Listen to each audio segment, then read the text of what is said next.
안녕하십니까? 영화배우 안성기님께서 별세하셨습니다. 2025년 1월 5일 향년 74세로 영화 인생을 마감하셨습니다. 그가 남긴 영화는 약 170여 편에 이릅니다.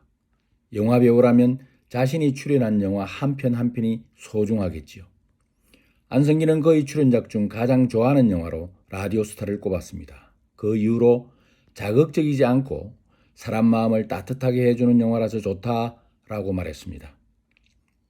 그를 추모하는 마음으로 오늘은 그가 출연한 작품 중에 생전에 가장 좋아한 영화 박중훈, 안성기 주연의 2006년 작품 라디오스타를 같이 보고 싶습니다. 이준익 감독의 라디오스타는 한때 가수왕으로 인기를 한몸에 받았던 스타가 별 볼 일 없게 되면서 겪는 사회와의 불화의 과정과 재개의 스토리를 다룹니다. 지금도 수많은 스타들이 탄생하지만 그들이 영원히 스타일 수는 없지요. 중요한 것은 스타였던 화려한 날들에 대한 환상에서 벗어나기 힘들다는 거지요. 새 출발은 바로 거기서 시작되는 것인데요. 이 영화는 바로 그 지점, 환상과 현실 사이의 방황, 그리고 환상과 현실이 그 자체로 사람 사는 세상이라는 사실에 눈뜨는 과정, 이런 것들을 지극히 평범한 일상에서 캐치해내는데요. 어쩌면 흔한 스토리지만 쉽지 않은 일이죠. 그 중에서도 가수와 매니저의 흔치 않은 우정을 그리는데요. 이 영화에서 두 남자의 우정, 매니저가 가수를 대하는 극진함은 단순한 우정 이상이지요. 감독은 스토리나 극적 구성, 등장인물이란 영화 제작 포맷을 그대로 따릅니다. 매우 단순하지요. 재미있는 것은 매체 변화, 즉 라디오에 주목한 점인데요. 2006년 당시 라디오에서 스타는 나오지 않습니다. 유튜브가 뜨기 전 대표 매체라면 텔레비전이고 가수왕 최고는 TV라는 대중매체가 나온 것이죠. TV는 환상을 낳고 환상은 스타를 만들고 스타는 인기를 먹고 환상의 삶을 삽니다. 구름같이 팬들이 몰려들고 그들과 숨바꼭질을 하면서 환상을 이어가야 하는 스타에게 TV는 보호막이자 존재 이유지요. 그런 TV 화면 속 환상의 세계에서 가수 최곤이 자취를 감추는데요. TV에 등장하지 않는 가수는 더 이상 스타일 수 없지요. 한때 가수왕이었던 그를 사람들은 싸구려 가수 취급하지요. 팬들과 쫓고 쫓기는 숨바꼭질도 없습니다. 그런 현실에 그는 분통을 터뜨리는데요. 여전히 팬들로부터 보호받으려 하고 환상을 유지하려고 합니다. 특별했던 그 관성에서 벗어나지 못하고 있는 것이죠. 기대와 반응이 서로 다를 때 불화가 생기죠. 최고는 평범한 일상을 거부합니다. 사람들과 만나는 것도 심지어 매니저인 박민수와도 대화하지 않는데요. 일상과 환상 사이 방황에서 벗어나지 못합니다. 고독하고 갑갑하고 알 수 없는 분노가 최곤을 끊임없이 괴롭히는데요. 그러므로 그는 TV가 낳은 환자인 셈이네요. 지루하던 영화는 TV에 밀려났던 라디오라는 소재를 등장시키면서 반전을 시도합니다. 이때부터 영화관에 본격 웃음이 터지기 시작하는데요. 배경은 강원도 영월, MBS 방송국 영월지구. 방송국치고는 시골이죠. 수익성이 없다 보니 방송시설도 제대로 없고요. 당연히 구조조정 대상입니다. 방송국이 만들어내는 스타는 가수만이 아니죠.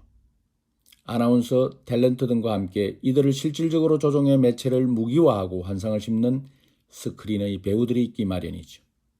PD와 방송 제작 책임자들 말입니다.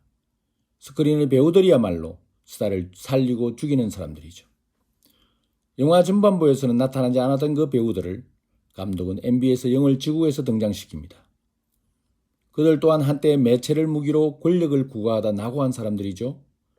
어쩌면 스타 패인, 최곤의 경우와 다를 바 없는 사람들이 현실과 과거 사이에서 방황하고 있는 영월지구, 그들이 만났네요. 영월지구에서 만난 국장과 PD 등이 최곤의 영광과 좌절이 반복될 것을 암시하지만 어찌됐든 이들이 만남으로써 스타 산실의 구조는 갖춘 셈입니다. 곧 사라질 방송시설의 스튜디오에서 시련의 세월을 보내고 있었던 사람들. 이제 그들의 모습에는 스타를 위한 꿈도 재기에 대한 욕심도 보이지 않습니다. 이들이 좌충우돌하며 만들어내는 라디오 프로그램 성출 과정은 위태위태하고 결국 방송사고까지 한마디로 엉망이지요. 엉망이든 말든 하나의 팀이 조직되고 또다시 프로그램을 만들 수 있게 되면서 모두는 모처럼 생기를 맞습니다. 새롭게 일이 생긴 박민수도 힘이나 최곤을 위한 방송 홍보에 나서는데요. 온 동네를 다닌 덕분에 주민들이 TV에 밀려났던 라디오를 다시 듣기 시작합니다. 박민수의 역할이 여기에서 빛을 발하는데요. 방송국에 커피 배달을 온 아가씨가 얼떨결에 스튜디오에 등장합니다. 그녀가 방송에 참여하는 앞뒤 흐름은 매우 자연스럽고 이 영화의 백미입니다. 바로 삶의 현장을 스튜디오로 옮겨낸 것이죠. 그녀는 방송 출연에 부끄러워하면서도 스스럼 없이 할 얘기 다 합니다. 외상값을 갚지 않은 이웃 단골 아저씨들이 그녀의 이야기로 크게 창피를 당하게 되고 이를 계기로 커피숍이 유명해지게 됩니다. 주민들이 직접 라디오에 등장해 호소한 이야기에 대한 반응이 무성하고 해결의 실마리가 생기면서 최곤이 진행하는 정오의 라디오는 일종의 해결사로 인기를 얻습니다. 집을 나간 아버지를 찾는 아이의 이야기, 고스톱 치다가 점수 때문에 싸우는 할머니들의 이야기가 화제가 되면서 라디오를 듣는 사람들이 늘어나지요. 덕분에 주민들은 서로 인사를 나누게 되었고요. 이야기를 나누며 더욱 친해지게 되는데요. 라디오가 공동체를 제대로 묶어내는 역할을 하게 되었네요. 영화 막바지 뗄래야 뗄 수 없는 우정의 최곤과 박민수 사이에 위기가 닥칩니다. 라디오 프로그램이 인기를 얻자 다시 환상의 그림자, TV 프로덕션이 등장해 둘 사이를 갈라놓습니다. 오해를 받은 박민수가 최곤의 곁을 떠나면서 두 사람 우정이 파국을 맞은 상황. 최곤은 방송에서 박민수를 향해 형 돌아오라고 울먹입니다. 그 한마디에 두 사람이 재회하는 것으로 영화는 막을 내립니다. 영화 라디오 스타에는 TV가 만든 스타와 라디오가 만든 스타 두 종류의 스타가 등장합니다. TV 속 가수 최곤의 위치는 환상의 삶 속입니다.